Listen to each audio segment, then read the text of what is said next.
Ils rentrent chez vous sans demander la permission. Ils se reproduisent à une vitesse folle. Ils envahissent votre cuisine, votre chambre, votre lit, jusqu'à vous rendre fou. Derrière chaque infestation, il y a des êtres humains qui souffrent. Et ça, notre famille d'exterminateurs, ils tolèrent pas ça.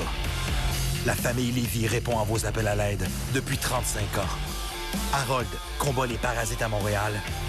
Mélanie et Nathaniel s'occupent de la région de Drummondville. Ensemble, ils vous débarrassent de 8000 infestations par année. Bonjour, ça va bien? Aujourd'hui, Harold lutte contre une infestation de rats dans un bar du plateau Mont-Royal. On a vu sur les comptoirs, on a vu dans le bar, il y a des clients qui les ont vus. Ah, oui. Là, ça devient un peu rochant. On en a un. À Drummondville, Mélanie et Nathaniel se débarrassent d'un nid de guêpe dans un parc municipal et gèrent un problème de chauve-souris dans une garderie. Je suis pas sûre là, que c'est vraiment ça.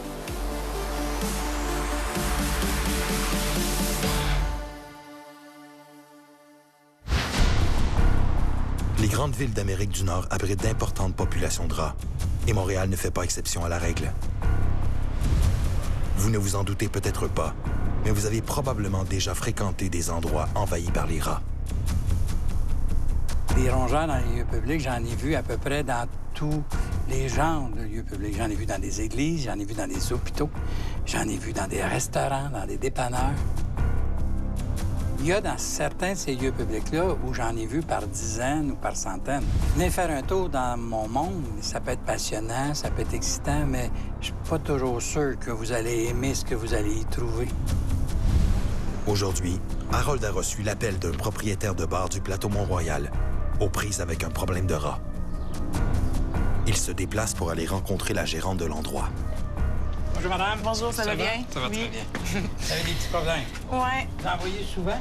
Ben en fait, depuis 3 semaines, 1 mois, là, c'est comme tout le temps, presque tous les jours, quand je viens, j'ouvre le bar. Ah, vous en voyez à tous les jours? J'en vois presque à tous les jours.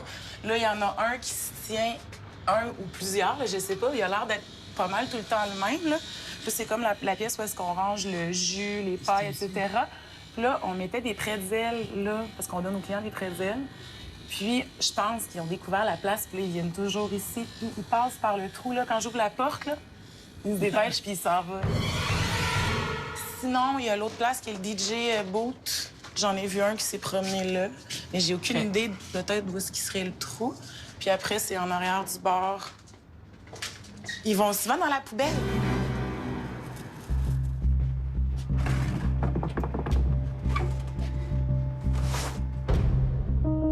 Il y a du sébum sur le bord.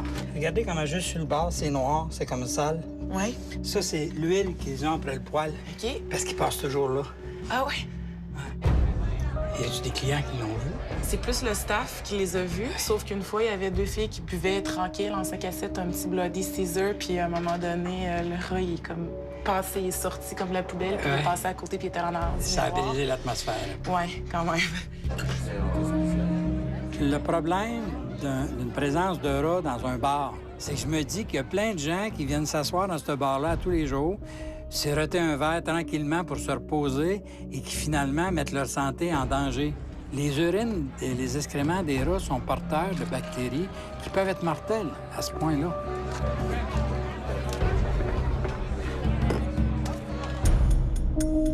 Les rats des villes vivent dans le système d'égouts. À Montréal, on estime la population à plus de 7 millions d'individus. Généralement, les rats entrent dans nos bâtisses par des brèches dans le système d'égouts. Ils recherchent des sources de nourriture et un endroit propice pour mettre leurs petits au monde. Un problème comme celui que vous me décrivez est nécessairement un problème d'égout. Il y a un égout brisé, il y a un égout d'ouvert à quelque part. Ah oui, OK. Vous pourriez avoir un rat qui est rentré accidentellement par la porte arrière, si la porte reste ouverte. Mais vous pouvez pas avoir des rats régulièrement comme ça sans qu'il y ait un égout de brisé, un égout d'ouvert. OK. Fait que c'est à ce niveau-là qu'il va falloir qu'on regarde. C'est clair que mes rats se tiennent dans le coin parce qu'il y a beaucoup d'excréments ici. Ah oui, pour vrai? Ah, il y a des présences. Là. Regardez là, dans le coin là-bas. Hi, OK, il y en a beaucoup. Oui. C'est pas des petits rats, là, c'est des messieurs. Là. C'est sûr qu'il y a une famille d'installés ici. Oui, je pense Les que rats, oui. ils fonctionnent comme ça. Ils sont en OK. famille. Une famille de rats, c'est 10 à 15 rats. Hein. C'est beaucoup de rats. Quand même. Ouais. OK. Mais il n'y a pas plein de bouffe qui traîne ici dedans. Non, c'est comme je disais, on a juste des prédits, on n'a rien d'autre à c'est manger. ça. Donc, ils se nourrissent pas ici. Ils sont ici pour se loger. OK. Et ils se nourrissent où? Ils retournent à l'égout. Là, le problème, c'est qu'ils peuvent entrer, qu'on mette des poisons, qu'on mette des pièges, n'importe quoi, on est pris pour se battre avec eux autres pendant 20 ans de temps. Il y en a 5 millions en bas. OK, je comprends. Vous allez éliminer les 10, 15, 20 qui font une famille, puis dans une semaine ou dans 2 jours ou dans 2 mois, il y en a un autre qui va trouver le chemin, puis il va rentrer, puis il va se réinstaller. Et ça va être comme ça sans arrêt. Donc, la seule façon, c'est de trouver la cause puis de la réparer. Ici, si vous fermez l'eau, c'est où? C'est ici.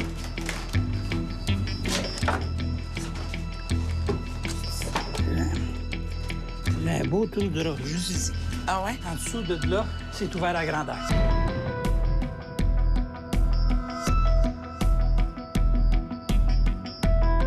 Il y a des bonnes chances qu'il y ait un bris entre ici et là.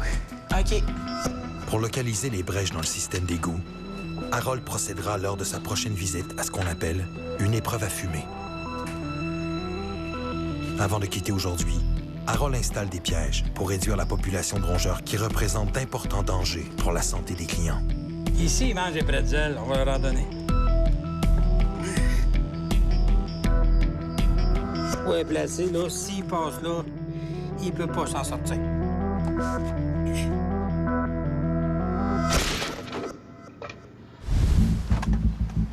À Drummondville, nos exterminateurs répondent à un appel d'urgence de la ville. Facilement 40 des appels qu'on a, c'est les municipalités autour, les écoles, les commissions scolaires. C'est prioritaire parce que c'est public, parce que plusieurs personnes, parce que les gens sont là, il peut y avoir plus de danger. C'est toujours urgent. Eux autres, ils prennent pas de chance avec ça. T'attends pas au lendemain. Fait qu'on le sait. Quand on a un call, c'est tout de suite. Pour s'assurer que personne n'approche du nid, les employés de la ville ont érigé un périmètre de sécurité.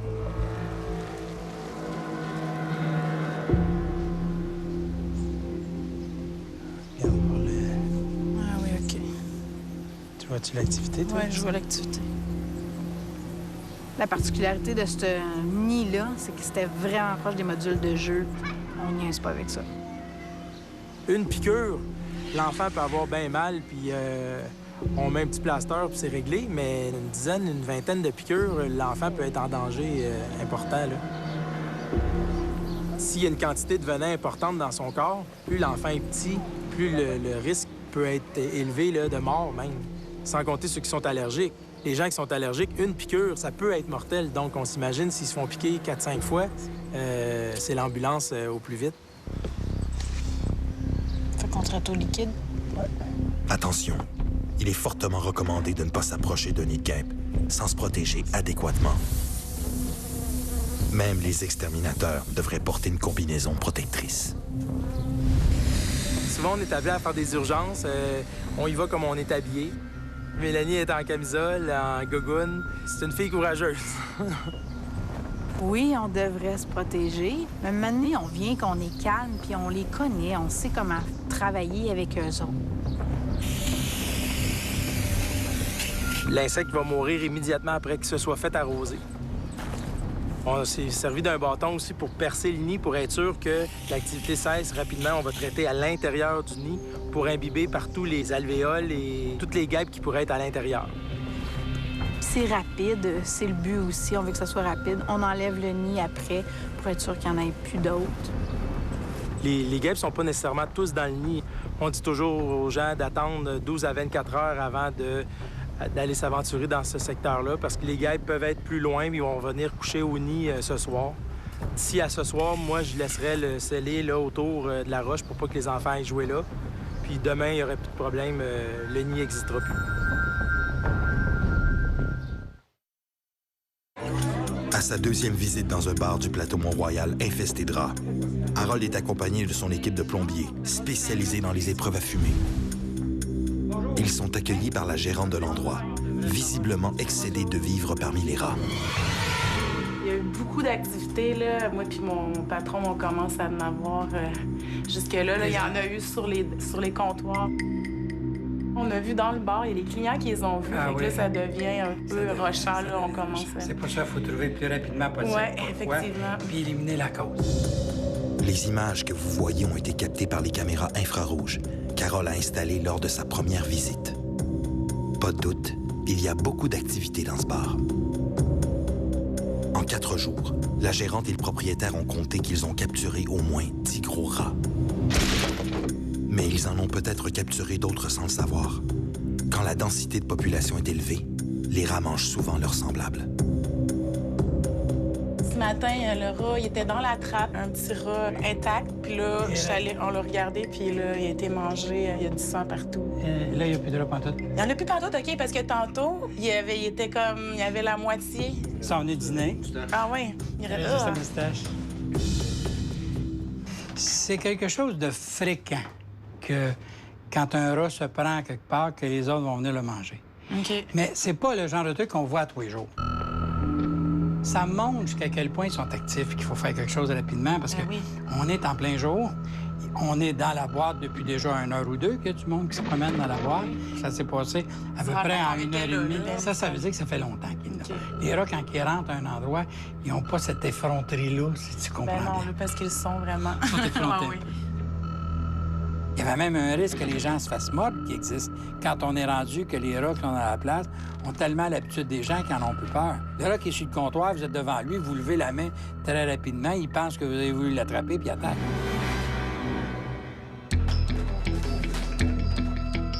Là, ce qu'on va faire, c'est une épreuve à fumer. C'est le plus important de tout. On s'est fait un accès à l'égout et là, on a envoyé le ballon et on a bouché le plus loin possible là-bas l'égout. Ouais.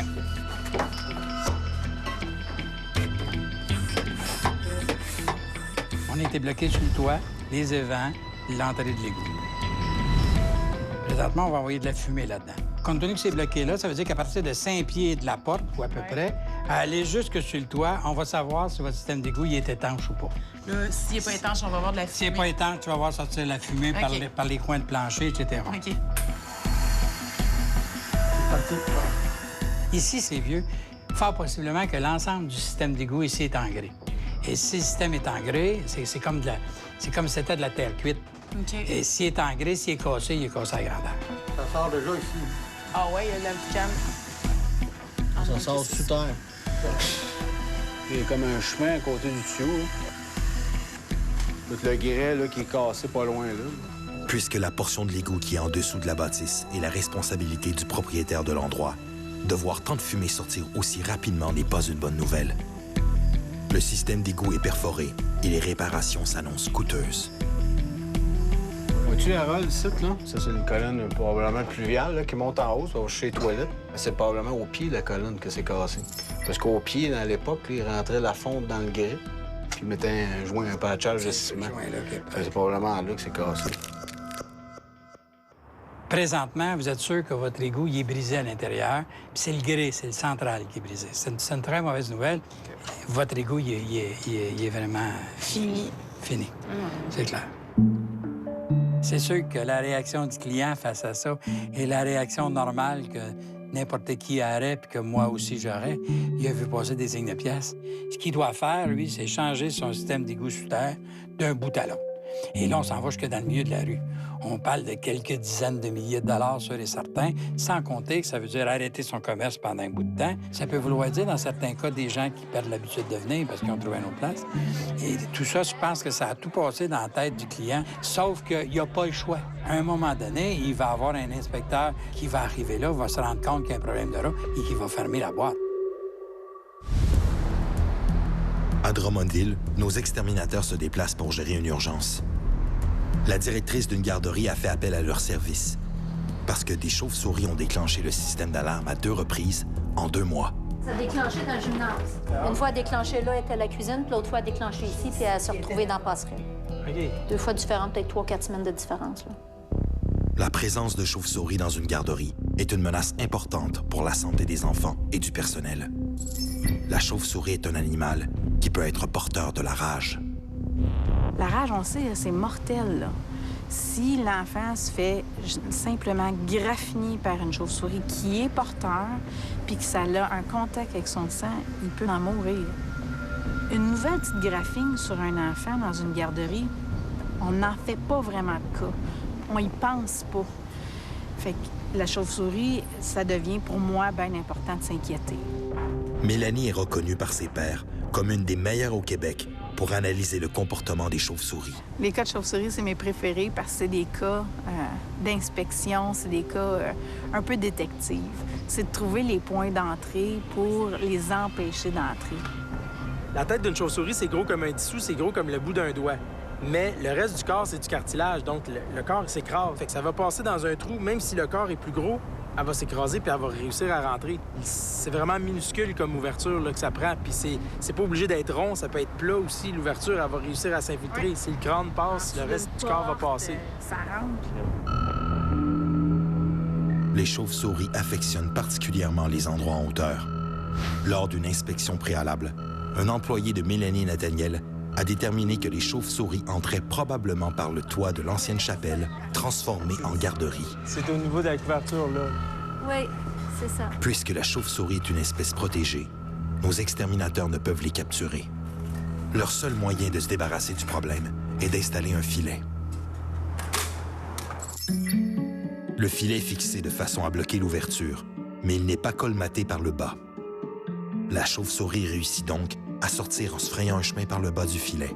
Mais lorsqu'elle revient pour entrer dans la bâtisse, l'ouverture qu'elle connaît est bloquée et elle n'a pas l'instinct de se faufiler par le bas du filet. La chauve-souris abandonne cette cachette et part à la recherche d'un nouvel endroit pour se loger. Si Mélanie est reconnue pour savoir régler les cas de chauve-souris, c'est qu'elle connaît bien le comportement de l'animal et sait analyser ses traces. Pendant que Nathaniel s'affaire à poser le filet, l'œil expert de Mélanie détecte une anomalie. Qu'est-ce que tu regardais? Je regardais s'il y avait des excréments tout le long pour voir par où est-ce que je situais plus. Lorsque la chauve-souris s'écrase pour entrer par une petite ouverture, ses excréments sont expulsés de son corps. L'absence d'excréments au bas du mur sème un doute dans l'esprit de Mélanie. Le toit de la chapelle est-il vraiment le point d'entrée des chauves-souris? Je suis pas sûre là, que c'est vraiment ça.